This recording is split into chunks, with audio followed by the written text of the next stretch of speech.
بصوا بقى، طاجن البامية باللحمة ده فن ومزاج، يتعمل بالثوم او بالبصل والثوم، كل واحد على حسب ذوقه. لكن بطريقتي النهاردة اوعدكم انكم هتاكلوا احلى طاجن بامية باللحمة ممكن تجربوه، هتشكروني بجد عليه. اول حاجة هنبدأ بقطعية اللحمة، اي لحمة متوفرة عندكم او انتوا بتحبوها. هنا انا مستخدمة الرقبة الضاني، بتبقى حلوة جدا وبتديني كده سنة دسامة للبامية، انا بحبها جدا.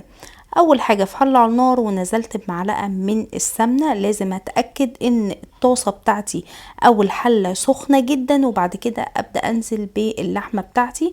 ناخد بالنا ان الخطوات دي مهمة جدا عشان اللحمة ما تطلعش بتشد معانا.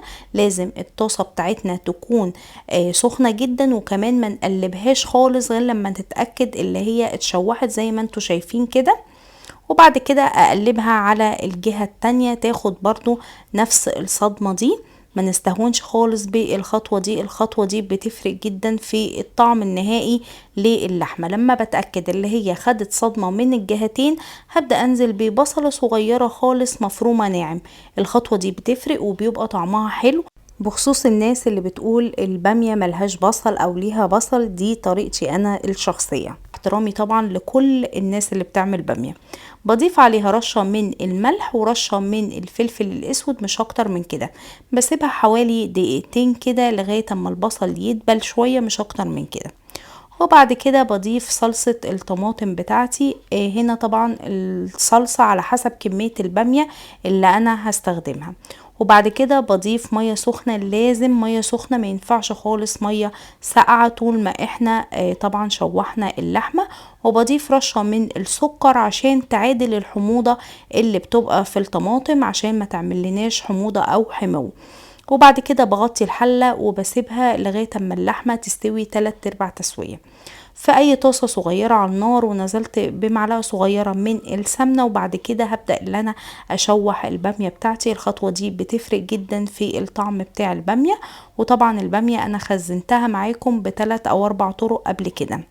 اول لما بتاخد صدمة كده بنزل على طول على اللحمة بتاعتي. وطبعا هنا اللحمة كانت 3/4 تسوية كده، خلاص تمام معايا. هطفي بقى النار وهسيبها كده. وبعد كده هجيب الطاجن بتاعي، يفضل يفضل يفضل طاجن فخار، بيفرق معايا جدا في الطعم.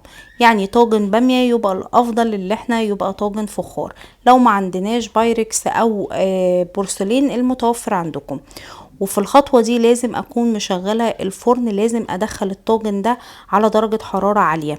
بحطه حوالي كده ممكن نص ساعة في الرف الوسطاني على درجة حرارة متوسطة. بس قبل الخطوة دي بجيب كده 4 5 فصوص توم حجمهم صغير، وبضيف عليهم ملح وفلفل اسود. وبعد كده بدقهم، انا ما بستعملش كزبرة خضراء، لو حابين ممكن تضيفوها. وبعد كده بشوحهم عشان التوم يديني افضل نتيجة. لازم درجة الحرارة تكون اقل درجة حرارة، هتلاقوا الطعم كده والريحة بتاعت التوم بقت اقوى. وبعد كده بنزل الطشة بتاعتي دي على البامية وبدخله الفرن.